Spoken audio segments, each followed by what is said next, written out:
Bonjour et bienvenue dans cette édition du mardi 29 octobre, avec au sommaire la mobilisation des syndicats pour sauver l'hôpital et la santé publique, des nouveautés pour l'expérience spectateur aux prochaines 24 heures du Mans, et puis un escape game au cinéma Confluence de Sablé-sur-Sarthe. Dans un contexte de discussion du budget de la sécurité sociale à l'Assemblée nationale, la mobilisation était faible en Sarthe, pourtant jour de grève nationale des personnels soignants à l'appel de l'intersyndicale, ce qui n'a pas empêché Rachel de distribuer des tracts aux passants. Rien ne va plus. Moi j'ai peur parce que je veux dire demain, la personne âgée de demain c'est moi et je veux dire comment je serai soignée quoi. Les représentants syndicaux partagent tous le même sentiment. En colère parce que ça fait des années qu'on est sous-financé avec des personnels dévoués, qualifiés et sous-payés. Tous les secteurs du soin sont concernés. Alors, quand le 11 octobre dernier, le gouvernement de Michel Barnier annonce que la santé mentale sera grande cause nationale en 2025, le maire d'Allonnes, où est situé le grand hôpital psychiatrique de la Sarthe, le prend au mot et lui adresse un courrier. On a saisi la balle au bond en disant il y a une situation qui est dramatique dans ce département, qu'ils viennent travailler concrètement sur ce département pour, avec les personnels, les familles, les élus, y trouver les bonnes réponses. En attendant, de nouvelles manifestations et journées de grève seront organisées par les syndicats de soignants dans les semaines à venir. De nouvelles zones pour le public sur le circuit des 24 heures du Mans. Avec près de 330 000 spectateurs lors des 2 dernières éditions, la mythique épreuve sartoise enchaîne les records d'affluence. Des travaux vont débuter cet hiver pour créer de nouveaux points de vue pour profiter de la course. Il ne s'agit pas d'augmenter le nombre de spectateurs, ce sera la même jauge qu'en 2023 et 2024, mais de leur donner des nouvelles zones de spectateurs, surtout accessibles, avec un billet d'enceinte générale.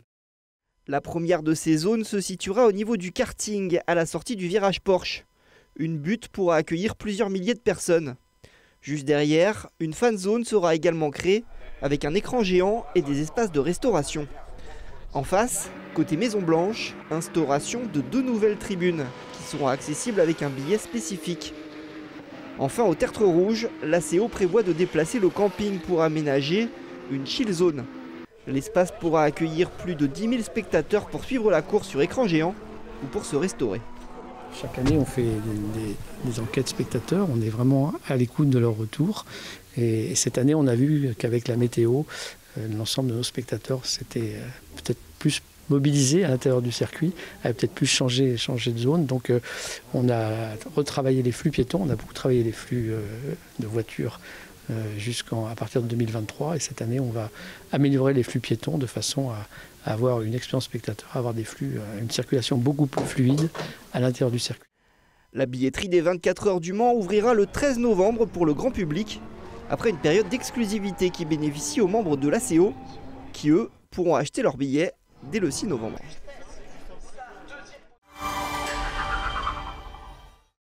Décarboner le territoire de Le Mans Métropole, c'est l'objectif que se donne la société d'économie mixte Cenovia Énergie.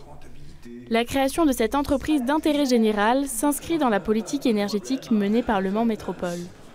Au total, les différents partenaires, publics et privés, ont investi plus de 7 millions d'euros.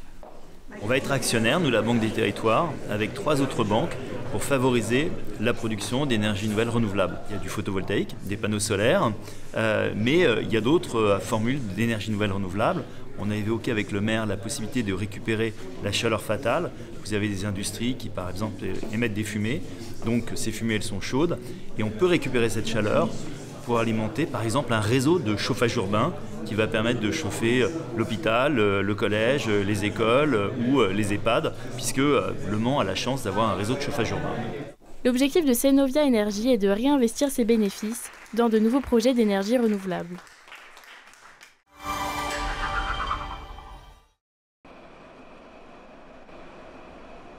Plus de peur que de mal qu'est le Dru-Rollin ce lundi soir dans l'hôtel BNB. Peu après 18 h, les pompiers et la police installent un périmètre de sécurité suite à une alerte. L'alarme incendie s'est déclenchée dans l'établissement du Mans. Rapidement, les hommes du feu constatent qu'une intervention de maintenance sur le système de climatisation de l'établissement est à l'origine d'émissions de gaz sous le toit de l'immeuble. Un incident sans gravité qui a obligé les clients de l'hôtel à sortir quelques minutes avant de retrouver leur chambre vers 19h. C'est une séance de cinéma, tout ce qu'il y a de plus classique. À l'affiche, le court-métrage Passion interrompue, un film suspense. Sauf qu'à la fin, l'association Lucas G Prod propose un escape game. Vu que le court-métrage dure 20 minutes à peu près, on ne voulait pas les faire déplacer juste pour que 20 minutes. Et du coup, on voulait rajouter cet escape game pour rallonger la séance et aussi pour créer du contact avec les gens. Une animation qui fait le tour de France et dont la suite est prévue pour 2025 ou 2026. À Sablé, c'était la 3e édition. 40 minutes d'énigmes pour ses 12 spectateurs. Ça marche pas. Ça va marcher, oui. Mais à force d'obstination, toutes les énigmes ont été résolues dans le temps imparti. Voilà. Une volonté du cinéma Confluence de proposer de temps en temps des activités diverses. C'est un format qui est excellent. On est toujours dans la salle de cinéma à voir un film et on est sur un autre contenu, un nouveau contenu et c'est quelque chose qui est très développé, l'escape game. Donc voilà, c'est essayer de trouver toujours de ravir des nouveaux publics. Le cinéma Confluence proposera cette semaine une activité ciné-gaming ce mercredi à 11h à Sablé-sur-Sarthe.